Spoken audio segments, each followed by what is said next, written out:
Bonjour, c'est Cryptoly, j'espère que vous allez bien en ce samedi 23 décembre 2023. On se retrouve aujourd'hui pour faire notre hebdomadaire qui ne va pas être une hebdomadaire comme les autres parce que le but de cette émission, c'est vraiment de revenir sur 2023 et de se projeter sur 2024. La première partie, ça va être la macro, la seconde partie, ça va être la crypto, et c'est la préparation de la vidéo de demain, de dimanche 24 décembre, qui va être mon cadeau, dans lequel on va revenir vraiment sur les narratifs purs pour l'année 2024 et 2025, globalement, ce qui est important d'aller regarder pour le prochain bull run, pour le bull run qui est en train de s'annoncer, et ça commence tout de suite.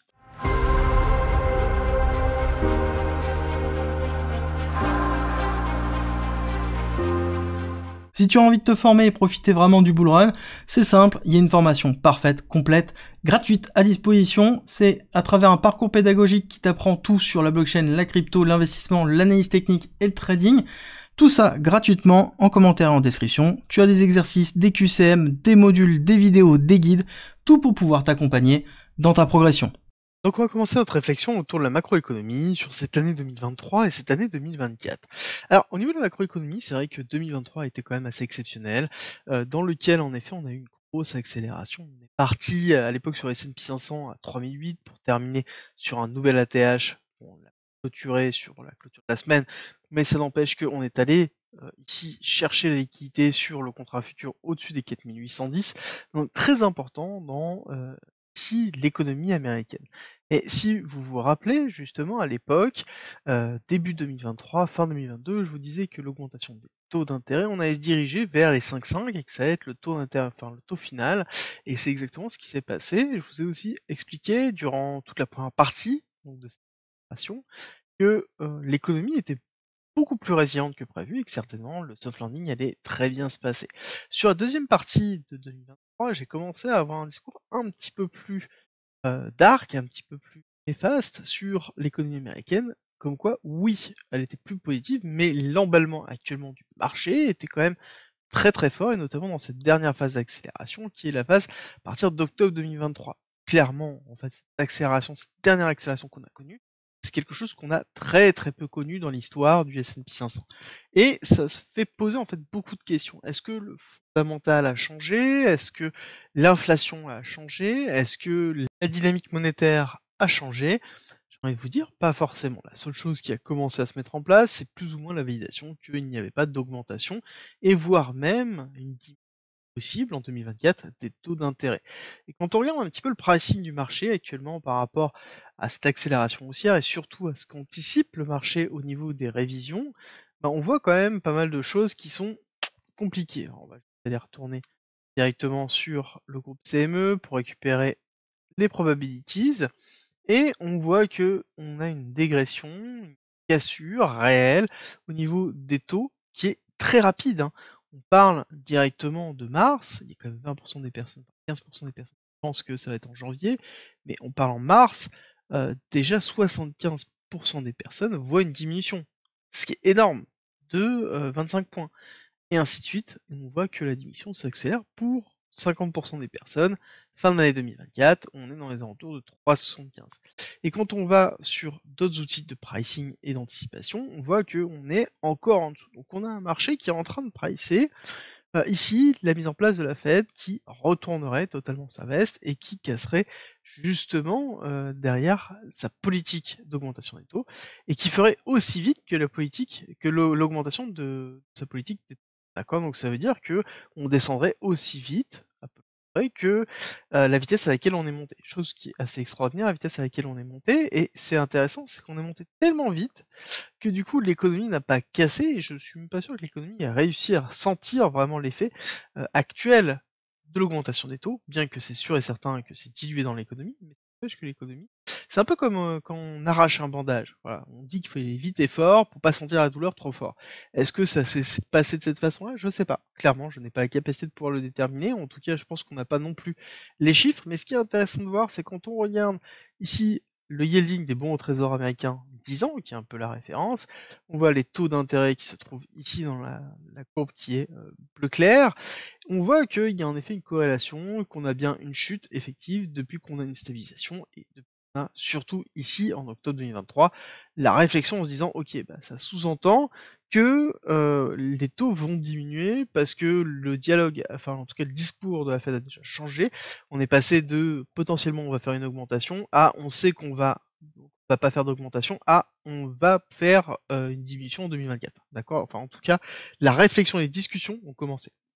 Et ce qui est intéressant, c'est que déjà au niveau de la Fed, on a plusieurs autres membres de la Fed qui ont fait un gros mea culpa par rapport au discours de Jérôme Powell. Mais néanmoins, on a eu une surréaction du marché. Et cette surréaction du marché, elle est aussi catalysée par la baisse des taux obligataires à 10 ans, d'accord, qui est très forte. Alors que concrètement, les taux n'ont pas bougé. On n'a pas encore entamé ce fameux pivot, mais on a déjà une réaction du marché et une réaction ici des obligations américaines. Ce qui est intéressant aussi de voir, c'est qu'on a forcément une corrélation par rapport au dollar. Forcément, quand on a des taux obligataires US qui chutent, ça sous-entend qu'on a le prix des obligations qui monte, et ça sous-entend aussi qu'on a un départ des dollars pour aller chercher potentiellement des obligations un petit peu plus intéressantes, quoique on est toujours quasiment 4%, d'accord, on est toujours dans des taux très élevés, et du coup très intéressants. Et c'est là où il faut garder ça en tête par rapport à la réflexion qu'on va avoir tout à l'heure sur le BTC, sur l'arrivée des ETF, parce que ça sous-entend que ça va jouer énormément. Si on reste dans un niveau qui est très élevé, sous-entendu au-dessus des 3%, avec une inflation qui continue à diminuer, il n'y a pas forcément d'intérêt d'aller chercher du risque pour avoir du rendement, on va en discuter après. Mais quand on continue à aller dans cette réflexion et que on se pose les questions réellement, est-ce qu'on va avoir une continuité de la baisse obligataire, à savoir que en 2024, il faut pas oublier deux choses. C'est que, on va avoir la partie politique, donc on a les élections américaines, donc c'est une forme d'instabilité. Le marché va réagir par rapport à ça, va pricer cette possibilité d'instabilité. Et deuxièmement, on a la validation du soft landing potentiel de la Fed. D'accord, globalement, c'est 2024. Et les deux, instabilité et soft landing, c'est compliqué de faire bon ménage. Donc potentiellement, ça va être quelque chose qui va être un petit peu plus secoué que prévu, en tout cas que ce que espèrent les marchés. Néanmoins, quand on regarde ici la répartition de la courbe qui est globalement le taux sur les 2 ans, donc le taux rémunérateur des 2 ans sur les bons au trésor américain, moins dans lequel je retranche l'inflation, et ça nous donne en fait le taux réel. Le taux réel, c'est quoi? C'est ce que me paye la Fed versus ce que me prend l'inflation. Et on voit qu'on est dans un taux qui est positif. Ça veut dire que juste le fait de détenir des bons au trésor à 2 ans américains me préserve, plus que préserve même, de l'inflation. Donc ça veut dire que je gagne un rendement gratuit de 1,2% en détenant des obligations américaines sur 2 ans. Donc en plus, c'est 2 ans. Et après, si je fais 3 mois, enfin globalement, on reste toujours au-dessus de zéro. Et quand on est au-dessus de zéro, ça veut dire que je suis payé sans prendre de risque. Et ça, c'est très important parce que ça veut dire que j'ai un rendement gratuit qui est donné en plus de l'inflation. Et c'est des rendements qui sont relativement importants. Et ça sous-entend aussi qu'on a une partie de liquidité qui restera dans les bons au trésor américain tant qu'on n'a pas cette partie-là qui repassera ou qui se rapprochera de zéro. Tant qu'on n'aura pas un intérêt à aller chercher du risque. Du risque sur les actions et sur les cryptos. Comprenez bien que l'arrivée des ETF, spot BTC, vont être un moyen de construire des produits composés dans lesquels la partie volatile sera les cryptos. On va en discuter dans quelques instants parce que c'est vraiment très important. On va revenir juste, encore une fois, sur le dollar dans lequel on est bien dans une tendance baissière. Et ce qui va être intéressant de voir, c'est est-ce qu'on va tenir ce niveau-là, des 100 dollars, ici, des 100 d'unités, donc dollar versus un panier de devises, est-ce qu'on va être capable de tenir cette partie-là? Si on n'est pas capable de tenir, ça sous-entend que derrière, on a le taux obligataire américain qui va s'enfoncer et donc un désintérêt du marché obligataire des étrangers, donc un départ des capitaux vers potentiellement d'autres structures et d'autres obligations. Et là, on aura un signal d'une considérable de la baisse sur les obligations américaines. Et donc, ça veut dire, ici, quelque chose qui va être durablement re-rentrer dans une recherche de risque au niveau des asset managers pour pouvoir aller sortir les pourcentages qui sont vendus auprès de leurs clients. Donc là, on a vraiment en fait un élément qui est déclencheur, on sait où on va, on sait 2024 au niveau de la macro, ce qui est important de vérifier, ça va être est-ce que l'économie américaine va tenir sur l'impact de l'augmentation des taux qui a été effectuée en 2023? Est-ce que la descente des taux va vraiment être aussi agressif que ça si on a une inflation qui reste stagnante, à savoir qu'on a un pétrole qui est quand même très bas actuellement et qui risque de réaugmenter. Donc on sait qu'on a des vecteurs d'inflation où ça pourrait être plus compliqué. mais somme toute, on est plutôt résilient au niveau de l'économie américaine. Certes, pas toute l'économie américaine. On va beaucoup parler de la tech, on va beaucoup parler ici de l'intelligence artificielle, mais quand on parle de la tech, je pense qu'il est important aussi de parler de la blockchain parce que ça fait partie des éléments importants américains dans lesquels on a quand même pas mal de choses qui arrivent. 2024 sera pour moi, si on est entre deux, entre la tech, entre la blockchain, entre la crypto et la macroéconomie, ça va être la réglementation, d'accord? Comprenez bien que le fait qu'on annonce et qu'il y a beaucoup de nouvelles autour des ETF, ce n'est pas rien.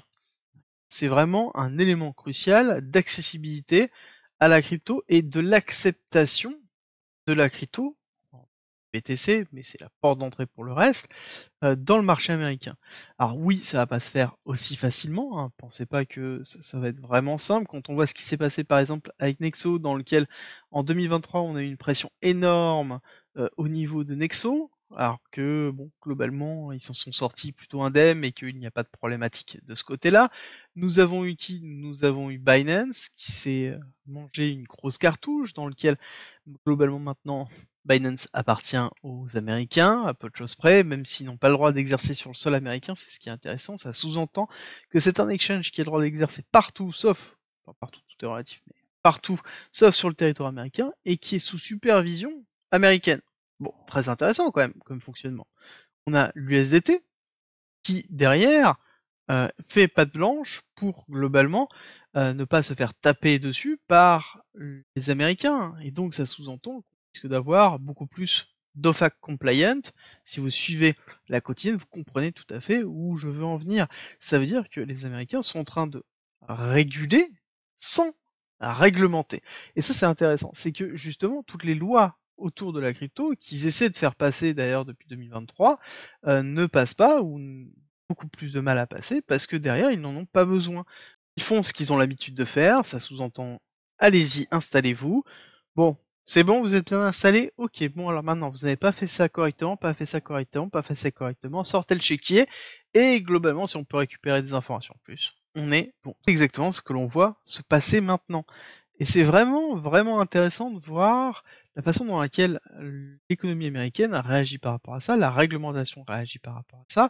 Il faut aussi savoir que les différentes institutions telles que la SEC et toute autre institution vont toucher un pourcentage de ce qu'ils sont capables de ramener, donc forcément il y a aussi un intérêt très fort.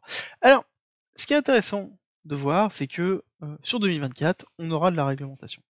C'est un peu obligatoire, on le sait, on doit passer par une phase régulatoire.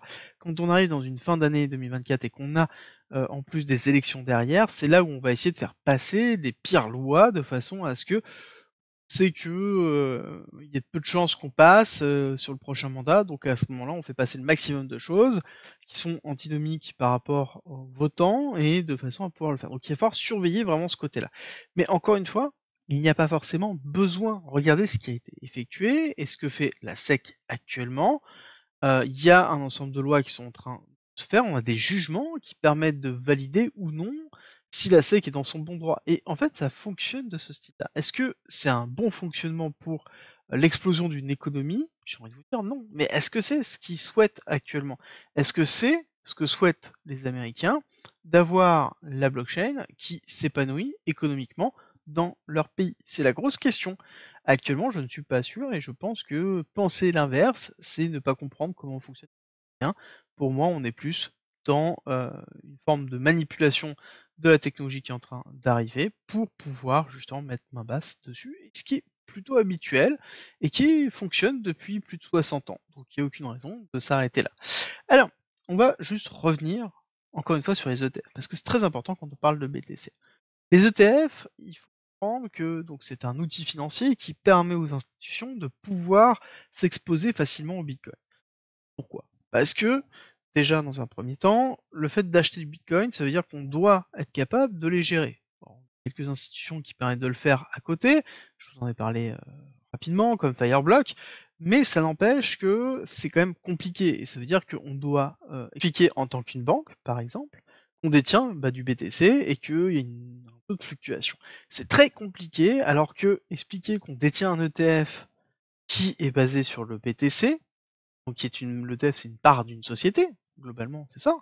Et donc, c'est beaucoup plus simple à gérer, c'est beaucoup plus simple aussi à investir et à défendre auprès de son administration. C'est pour ça que l'ETF avait un véritable intérêt. Et cet intérêt, c'est l'ouverture des crypto-assets. Alors du coup, on va parler de BTC et Ethereum, mais c'est l'ouverture des crypto-assets à des outils financiers tels que les ETF pour pouvoir construire et intégrer ces ETF dans d'autres produits financiers qui sont beaucoup plus complexes, qui sont ce qu'on appelle les produits composés, dans lesquels on va avoir potentiellement des ETF, on peut avoir des actions, on peut avoir des options, il y a plein de choses qui peuvent être intégrées dans un produit complexe, et ça sous-entend aussi qu'on pourrait voir la naissance et l'intégration de ces produits-là dans des fonds d'investissement long terme, ce qui se caractériserait sur le long terme par une injection de liquidité dans la cryptosphère. Alors, c'est là où c'est intéressant de voir, c'est la notion d'injection de liquidité. Souvenez-vous de ce que je vous ai dit tout à l'heure. On a ici pas forcément besoin de prendre du risque pour avoir du rendement. C'est ce que je vous ai montré dans cette courbe. Ici, si je la retrouve facilement, voilà, c'est qu'on n'a pas besoin en fait d'aller chercher du risque. Quel est l'intérêt pour une institution d'aller s'exposer fortement au BTC ou même un petit peu au BTC, prendre du risque, beaucoup plus de risque avec des actions, dans un domaine qu'on ne connaît pas, alors qu'on a du rendement gratuitement. Donc c'est là où la notion d'injection de liquidité, je pense qu'elle va être réelle, je pense qu'elle va être durable, mais je ne pense pas qu'elle sera instantanée. On aura une réaction spéculative forte au niveau de l'annonce de validation de ces ETF, parce qu'on sait qu'ils vont être validés, la grande question ça va être quand, mais on ne sera pas en fait dans quelque chose qui sera vraiment explosif en termes de liquidité, et ça arrivera petit à petit. Et ça, c'est pour moi une caractérisation. Alors là, ça va être intéressant. Tac. Sur le BTC, ça veut dire que je suis toujours partisan d'un buy the rumor, sell the news sur les ETF, et dessus, vous allez comprendre un petit peu au fur et à mesure. Parce qu'on est quand même sur des zones qui sont très importantes, dans lesquelles, quand on regarde le mouvement baissier que l'on a connu, on voit que cette accélération haussière que l'on connaît est entre le 618 et le 786 quand on est en logarithmique. Quand on a une vision aussi lointaine et aussi haute time frame, il est intéressant d'utiliser le logarithmique, et on voit qu'on est dans ce que j'appelle le bear time. Alors le bear time, c'est assez simple, c'est là où tous les bears doivent se positionner en se disant, mais voilà, c'est la dernière résistance. Si on casse cette partie-là, ça sous-entend en effet que on casse le 786 et le retracement Fibonacci classique. Ici, c'est une rupture. C'est pour ça que je vous disais que le niveau de 51-52 était vraiment très important, comme le niveau des 48 000. On a vraiment ces deux paliers dans lesquels, si on casse et qu'on consolide au-dessus de ça, ça sous-entend qu'on est parti dans un cycle qui va être différent du reste.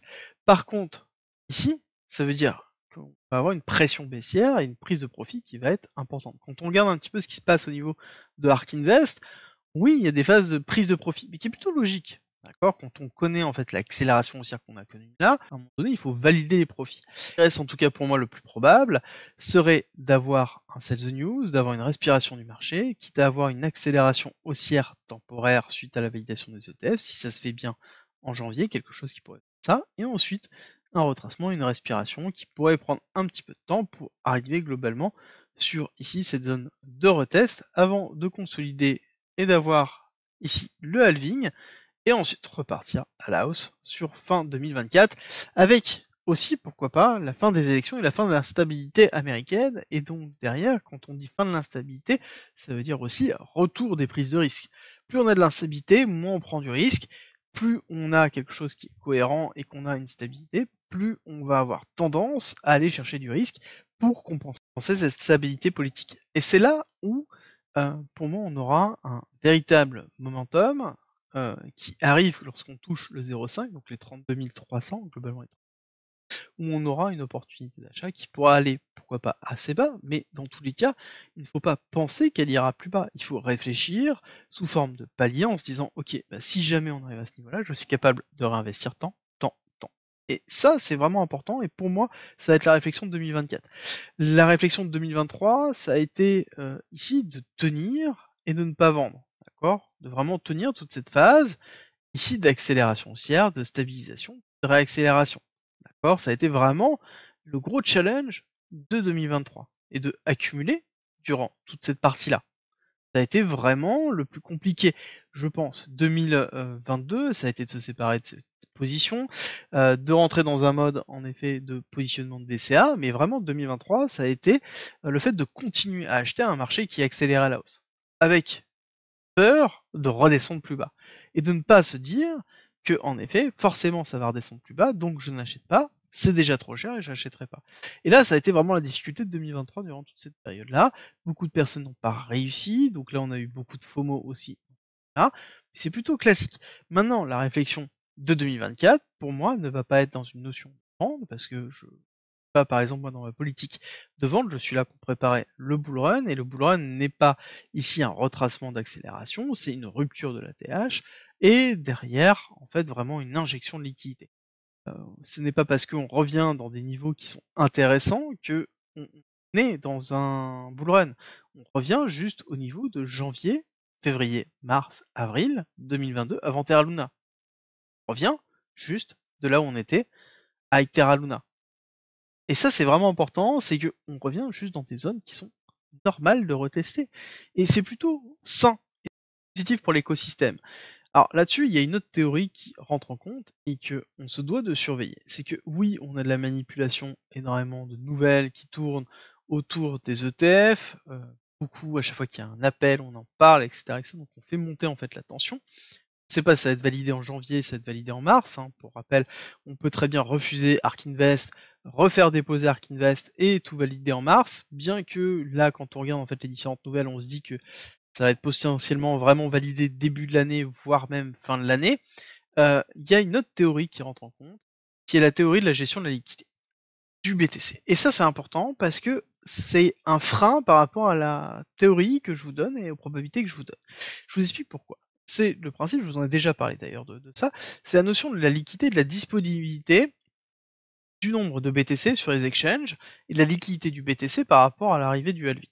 Forcément, quand on arrive sur le halving, on divise par 2 le nombre de BTC qui sont générés, mais surtout ce qui est important, c'est que on a de moins en moins de BTC disponibles à l'achat sur les exchanges et sur en fait le marché en global. Parce que on a un LTH supply qui fait que monter cette petite courbe bleue que vous voyez sur ce screen.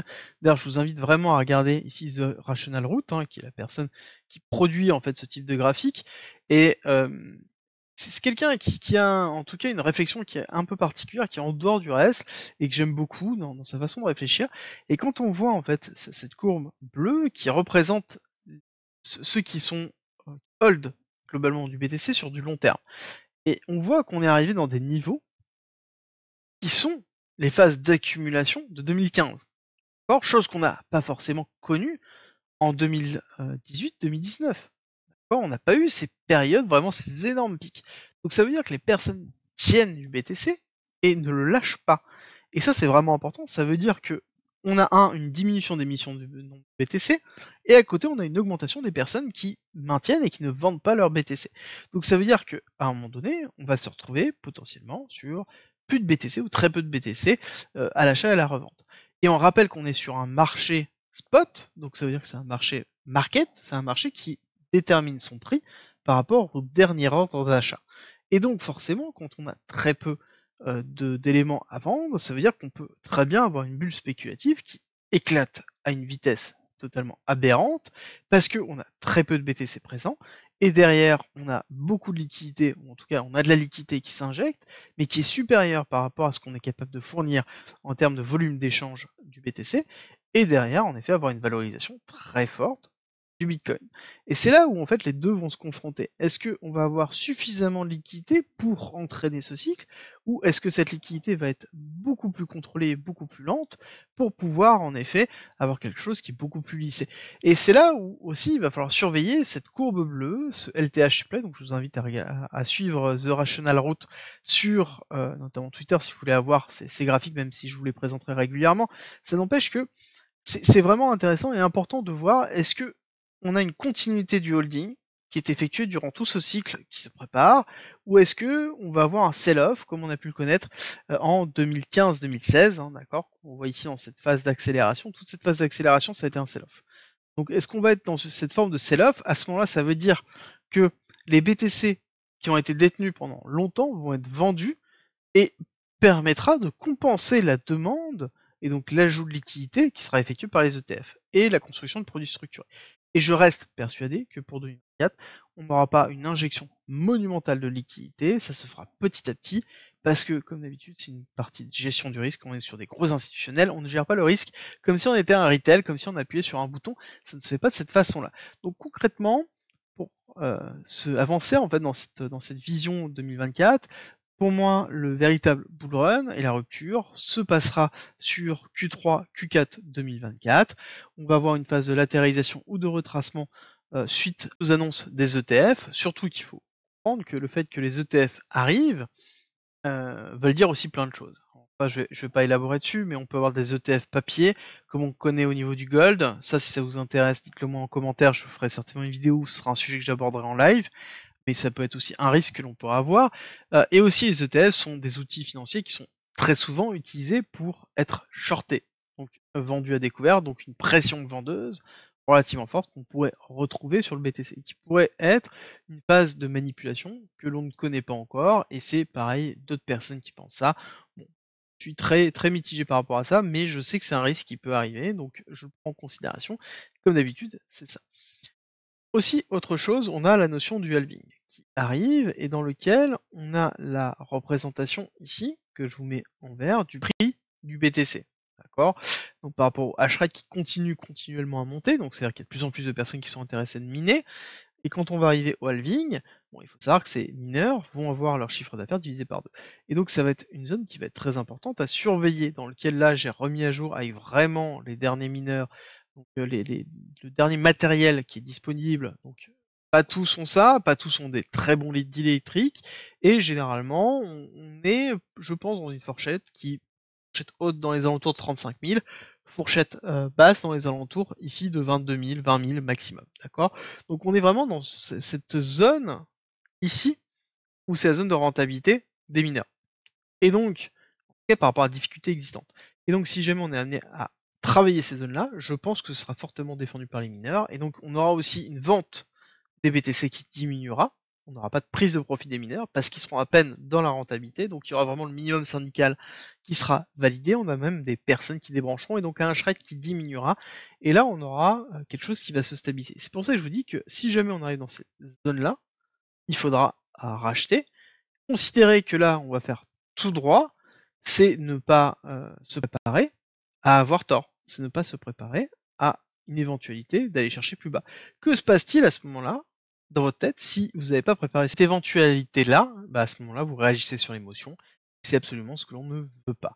À côté, nous avons le total market cap, pareil, qui est dans une représentation classique. Hein, on est dans une hypothèse qui, elle, cette capitalisation n'a pas encore atteint vraiment des niveaux importants. Hein. Il faudrait aller vraiment ici dans les quasiment 2 trillions pour correspondre à le niveau où on est au niveau du BTC, donc ça veut dire qu'on a aussi beaucoup d'altcoins qui sont en attente, et en effet, quand on voit par exemple le Total 3 qui performe plutôt bien, on est quand même très très loin. Hein. Pour rappel, on devrait aller dans les alentours des 700B, voire 800B pour être côté BTC. D'accord? Donc on a encore une possibilité d'accélération des altcoins, et ce qui est plutôt positif.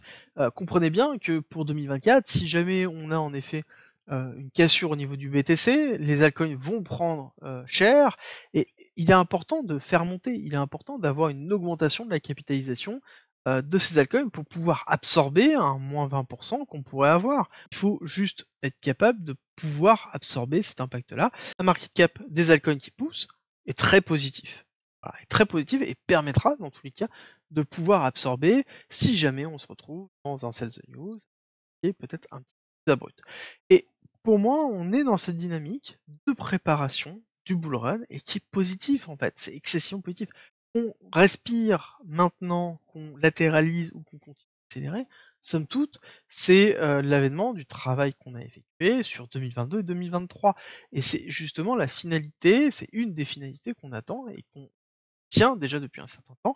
Et l'important, c'est de ne pas faiblir sur 2024 et de vraiment accepter le fait que dans tous les cas, 2024-2025 sera l'année réelle du bull run, en tout cas c'est ce qu'on vise, c'est ce que je vise personnellement, et cette phase d'accélération du bull run n'aura rien à voir avec ce que vous avez connu là. Comprenez bien que là c'est vraiment quelque chose, c'est un mini bull run, et servez-en vous pour justement vous entraîner psychologiquement à la gestion de ces typologies d'émotions que vous ne connaissez peut-être pas si jamais vous avez uniquement en bear market. Et c'est important de s'entraîner parce que quand ça arrivera très fortement et il faudra réagir, ce sera toujours très court, très puissant, et c'est là où c'est compliqué à gérer, préparer en amont. C'est ce que je vous explique régulièrement en fait dans mes quotidiennes ou dans mes différentes formations, et c'est ce que j'explique aussi plus longuement dans la formation qui est mise à disposition gratuitement. J'espère en tout cas que cette vidéo vous a plu. Si c'est le cas, n'oubliez pas de me laisser un like et un commentaire. Je vous souhaite un très bon samedi, une très bonne préparation pour les retardataires des cadeaux, et on se retrouve justement pour mon cadeau demain 24 décembre où je vous fais une vidéo principalement sur les narratifs à ne pas louper et comprendre que pré-bull run, pas bull run, ça importe assez peu somme toute. On n'est jamais trop tard à partir du moment où on a la bonne stratégie, et ça, c'est demain.